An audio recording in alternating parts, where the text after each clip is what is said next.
കൊരട്ടി കോൺഗ്രസിലെ കലഹം തീർക്കാൻ വഴി കാണാതെ ജില്ലാ കോൺഗ്രസ് നേതൃത്വം 4 നേതാക്കളെ പുറത്താക്കിയതോടെ പ്രശ്നങ്ങൾ രൂക്ഷമായിരിക്കുകയാണ്. കൊരട്ടി പഞ്ചായത്ത് മുൻ പ്രസിഡന്റും Chalakudy block Congress committee vice പ്രസിഡന്റുമായ മനേഷ് സെബാസ്റ്റ്യൻ, ബ്ലോക്ക് സെക്രട്ടറി ലിജോയ് ചാമക്കാല, മണ്ഡലം vice president Sibi Thekkiniyan, general secretary Shaju Kalliyathuparambil എന്നിവരെയാണ് പാർട്ടിയുടെ പ്രാഥമിക അംഗത്വത്തിൽ നിന്ന് DCC പ്രസിഡന്റ് പുറത്താക്കിയത്. ഇതോടെ പ്രാദേശിക തലത്തിൽ ഭിന്നത രൂക്ഷമായി. DCC പ്രസിഡന്റ് ഏകപക്ഷീയമായ നിലപാട് സ്വീകരിക്കുന്നുവെന്ന് പുറത്താക്കിയവരെ അനുകൂലിക്കുന്ന വിഭാഗം പറയുന്നു. KPCCക്ക് പരാതി നൽകാനുള്ള തീരുമാനത്തിലാണിവർ.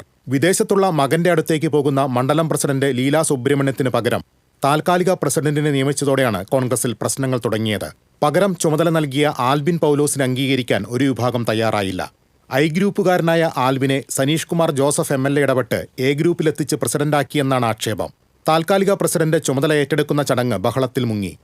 ചടങ്ങ് അലങ്കോലമാക്കിയതിൽ 4 പ്രവർത്തകർ സസ്പെൻഷനിലുമായി. പിന്നീട് MLAയുടെയും KPCC സെക്രട്ടറി A പ്രസാദിന്റെയും സാന്നിധ്യത്തിൽ ചേർന്ന യോഗവും അലങ്കോലമായി. ഇരുവരെയും തടഞ്ഞുവയ്ക്കുകയും ചെയ്തു. ഇതേ തുടർന്നാണ് പ്രമുഖ പ്രാദേശിക നേതാക്കൾക്കെതിരെ DCC പ്രസിഡന്റ് നടപടിയെടുത്തത്. എന്തായാലും ഇനി KPCC തലത്തിലുള്ള ഇടപെടൽ ഉണ്ടായാൽ മാത്രമേ പ്രശ്നപരിഹാരത്തിന് വഴി തെളിയൂ.